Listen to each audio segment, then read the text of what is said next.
Good evening, everyone. How's it going? Hey, I've got some track to paint here, so I thought I would do a little tutorial on painting track. Now, a disclaimer: this is not the only way to paint track. It may not even be the best way, but it's the way I do it. So, and I think I get fairly good results out of it, at least results I like, and that's what it's all about in the end, getting the results that you like. So this is just a quick, easy way to do it, and I'm going to show you step by step how I do it. So the first thing I do is, first of all, make sure you have all of your solder joints done. You know, if you want to solder your joiners, if you want to solder feeders to the track, make sure all that's done first, because it's not fun trying to scrape paint off and clean the area, you know, after you've painted it. So make sure all that's done first. So the next thing I'm going to do is I'm going to take some Vaseline on one of these small Q-tips. Oh, and you can see Buddy approves of what I am doing. So I'm going to take Vaseline on a small Q-tip and just coat the top of the rail very lightly. You don't have to put much. In fact, you don't want to put a lot because you don't want it going down the side of the rail. What you want to do is you want to make sure that you just get Vaseline or some kind of oil on top of the rail, and that's so the paint doesn't stick to it when you paint. So here we go. I'm doing this, and I'm going to do a few feet of track and then come back and go to the next step. Okay, so the next step is to come back after you've coated your rails with a little top coat of Vaseline, and try to keep it just on the top, the Vaseline, because you do want to paint the side of the rails. I'm going to come along with a light gray primer, and the color I'm using is Rust-Oleum, and this is it right here. And it's just a light gray. I don't think it says perfect gray. That's what it's called. So it's a combination of paint and primer. And you want to make sure that whatever you're painting, you protect the area around it that you don't want painted, because the spray can goes everywhere. So, and believe me, it goes everywhere. So just kind of protect the area that you want to. You don't want any overspray on, and then go ahead and spray the track. And I'm going to do that and then come back. Alright, so now I've sprayed with my primer, and you can see it's a light gray, and you don't have to go real heavy with the primer. And I don't like to, because I do want things to look kind of spotty. I don't want them to look perfect. But you'll notice on a real railroad that the ties, when they age, they tend to turn a light gray color. So that's what I want as my undercoat. Now I'll give this a full day to dry, and then when I come back, I'm going to come back with some raw umber and spray that. So this is what it looks like at this point, and I will see you in just a bit. Or for me, it'll be tomorrow, with my airbrush and some raw umber. Okay, so with the primer dry, the next step is going to be to airbrush with some raw umber. Now, you can use any kind of brownish color of paint that you want. I find raw umber works the best for both the rails and the ties, especially over the primer. So that's what I'm going to use. And you'll also notice that I have a mirror. So the mirror is just so I can see the back side of the rails while I'm airbrushing. And you could use a spray can for this step as well. I just like to use an airbrush because it gives me a little bit better control, and I can focus in on more spots when I'm airbrushing rather than using a rattle can. So I'm gonna start airbrushing,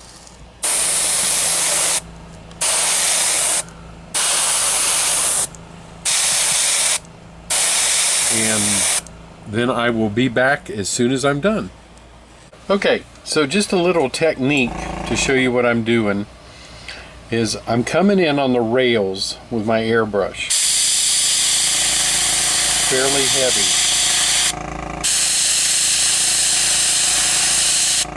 Okay, and fairly close, as you can see. That gives the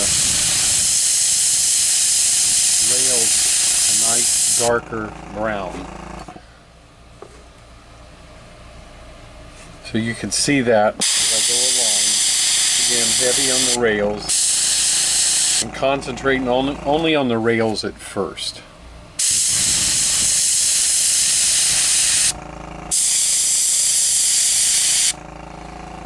Okay, and I've got a 3mm needle in my airbrush right now.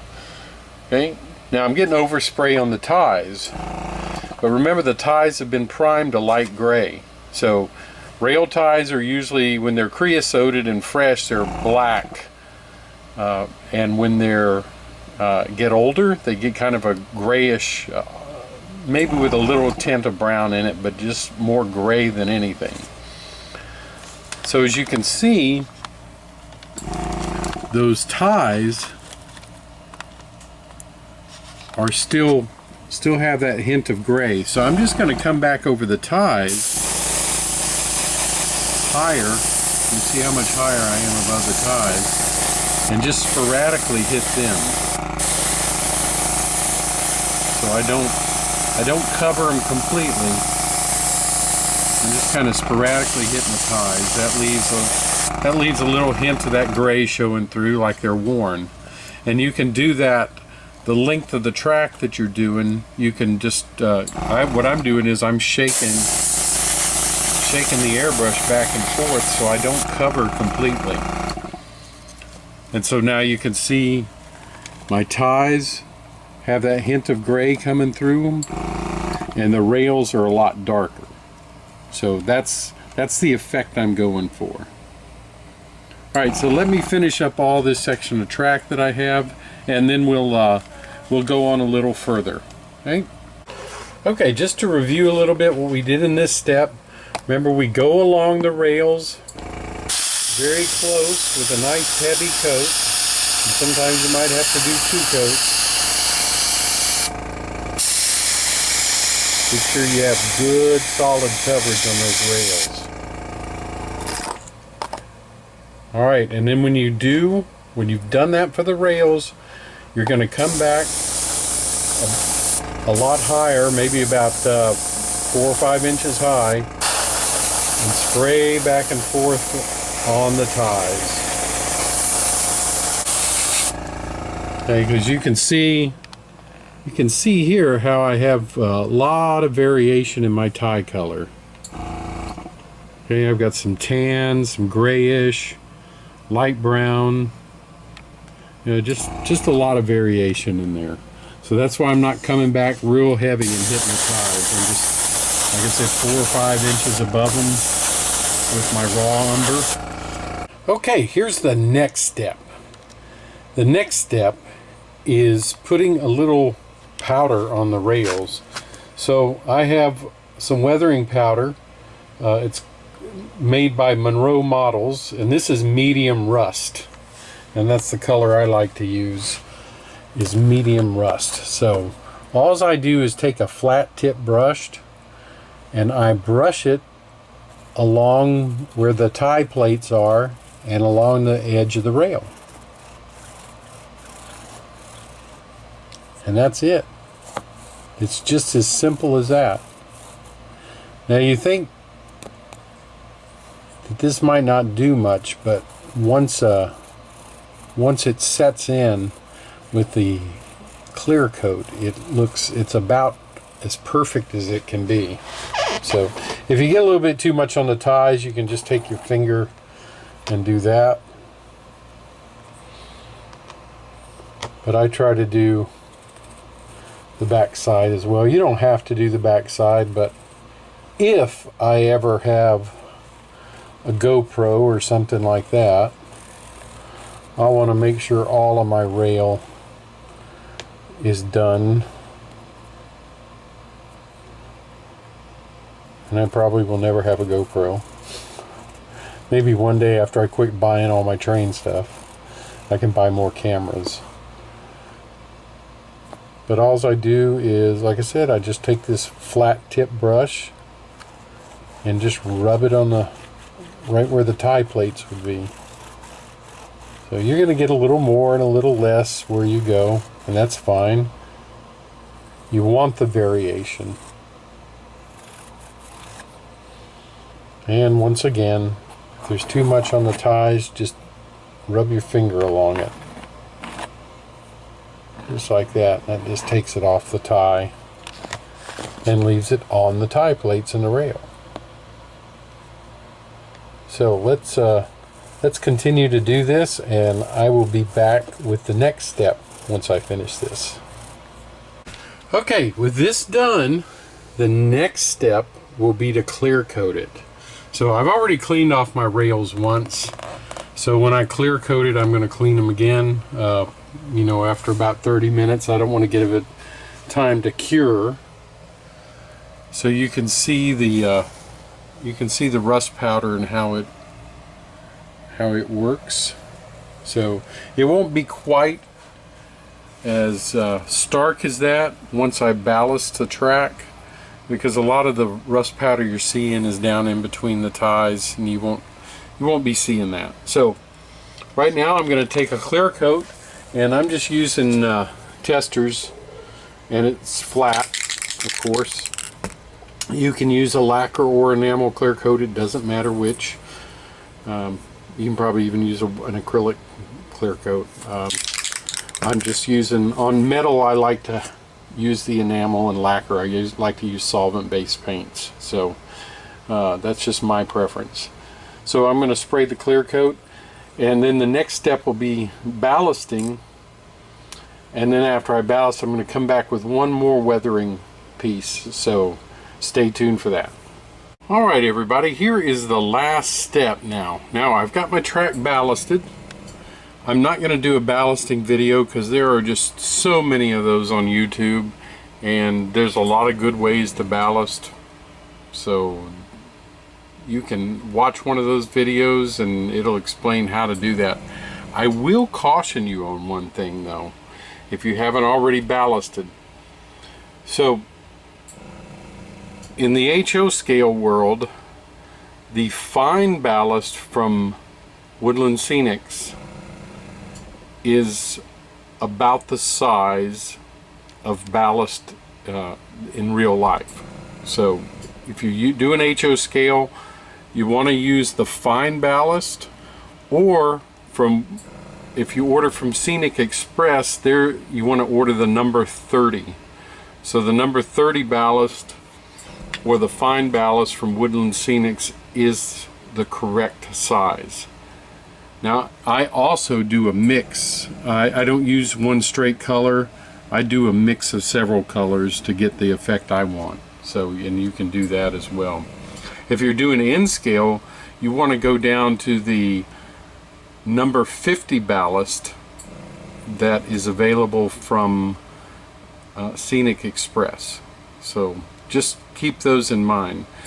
So the last thing I'm going to do, because the ballast is on there, is the oil streaks that you will see on a railroad track. And you don't see them as much as you used to, but if you're running diesel, older diesel engines, if you're running steam engines, you definitely want to get that oil streak that runs down the center of the track. Okay, and I've got a mix here in my airbrush. It's a mix of 2 parts of black to 1 part of rubber with just about 2 or 3 drops of white in it. And that makes a good oil and grease color.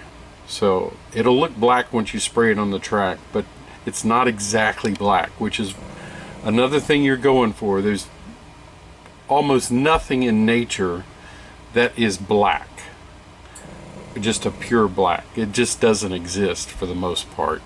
So you want to use varying shades of blacks, charcoal grays, rubber color with black mixed in it like this is, and that'll get you good colors of black. So So let's just start. Let's see if I can hold the camera and do my streaking as I can. So I'm going to go this. I'm just going to barely pull back my airbrush.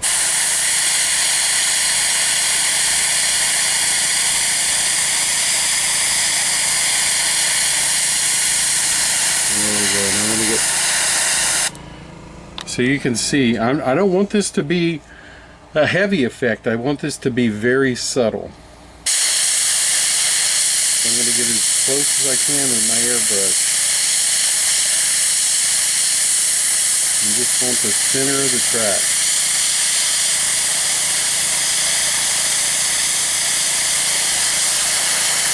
And that's all I'm going to do.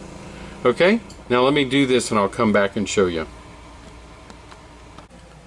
Okay, so now you can see kind of the effect it gives when you go down the track, and you can hit some places heavier and some places lighter. Just make sure you do it like you like, you know, like you think looks good, because that's what I did. So you can see, like I said, it looks black, but I know it's not because I mixed the paint myself. So. But that's the effect you're trying to go for. So that's all for weathering track. If anybody has any questions, let me know. Or hey, I hope you can try it out. Or if you have any comments, suggestions, you know, feel free to add them to the comment section. Okay, just one quick note too before I go. Sometimes you can get. I went back and looked at mine, and I thought in some places it was a little heavy-handed. So. It's real easy to fix. All I did is I went back and airbrushed thinner, just straight thinner over spots, and came along when I airbrushed the thinner and just wiped it with a paper towel. And that just took up a lot of the excess paint that I didn't want.